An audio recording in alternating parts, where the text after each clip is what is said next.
Zee Marathi, चर्चाही होणारच. जगात संस्कार, संस्कृती व नीतिमत्तेची जोड असते. तेथील तरुण पिढी ही गुरुच्या वचनात राहते. त्यामुळे त्या गावाबाहेर बरोबर त्या भागाचा आदर्श तरुण पिढीने घ्यावा, असा संदेश जैन मुनी चंद्रप्रभू सागर महाराज यांनी शिरदवाड येथे बोलताना दिला. येथील दिगंबर जैन समाज यांच्या वतीनं आयोजित बृहत गंधर्वलय सोहळ्याचं आयोजन करण्यात आलंय. त्यामध्ये आपल्या तिसऱ्या दिवसाच्या प्रवचनात बोलताना मुनी चंद्रप्रभू सागर महाराज म्हणाले की आज तरुण पिढी मोठ्या प्रमाणात व्यसनाच्या आहारी जाताना दिसते. अशा वेळी संस्कारक्षम पिढी निर्माण करायची असल्यास अध्यात्माची कास धरून संस्कार, संस्कृती व नीतिमत्तेची जोपासना करणं गरजेचं आहे. यावेळी शिरोळचे माजी आमदार उल्हासदादा पाटील, श्री उत्तमअण्णा आवाडे, शिरोळच्या उपसभापती सौ मनीषा कदम, रणजितदादा कदम, उत्पादन शुल्क विभागाचे अधिकारी संजय पाटील तसेच अनेक मान्यवरांनी या सोहळ्यास भेट देऊन शुभेच्छा दिल्या.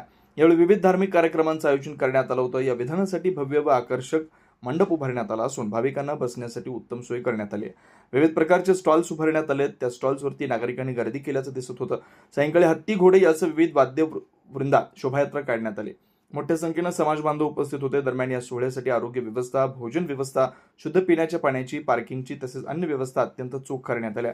याबाबतचं भाविकांच्यातून कौतुक होत आहे. मराठीसाठी शिरदवाडहून बाळासाहेब पकडे.